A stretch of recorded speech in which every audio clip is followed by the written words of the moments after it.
I drove up to my mountain cabin to prepare it for rental, expecting an empty house and a quiet meeting with the realtor. Instead, I found my daughter-in-law's parents inside, drinking my wine, eating on my heirloom table, and laughing with three relatives like they owned the place. Brenda smiled and said Sarah told us we could stay.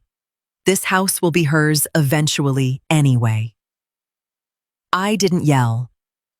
I didn't explain myself.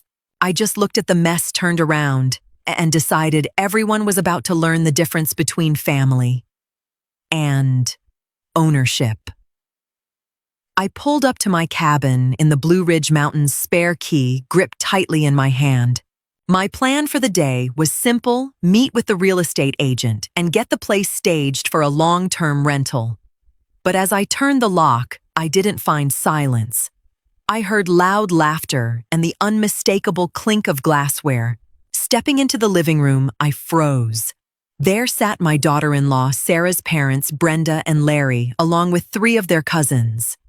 They were lounging on my furniture, toasting each other with my best bottle of Cabernet. Greasy pizza boxes were scattered across the heirloom cherrywood coffee table, a piece that had been in my family for generations.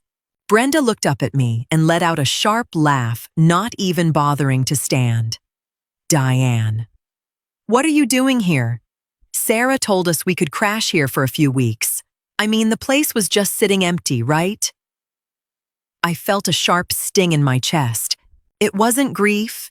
It was pure, cold disappointment in my son, Jason. He knew exactly what this house meant to me. He knew I was counting on the rental income for my retirement fund. I didn't say a word. I didn't scream, and I didn't ask for an explanation. I walked into the kitchen and surveyed the damage, a sink full of crusty dishes and crumbs everywhere. Brenda followed me, swirling her wine. "Don't get your feathers ruffled," she said with a smirk. "Sarah said the house is basically going to be hers and Jason's eventually anyway. We're just getting a head start on enjoying the inheritance." She grinned at me as if I were a nagging houseguest in my own home. In that moment, I made a choice. I wasn't going to argue. I wasn't going to try to reason with her. I'm 68 years old. I have plenty of patience for painting and gardening, but I don't have a single second left for disrespect. I turned around without a word and walked out. Brenda yelled after me, asking if I could at least take the trash out on my way. They thought I had given up.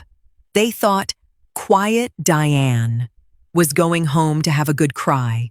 They had no idea I was already mentally auditing every single bank authorization I had ever signed.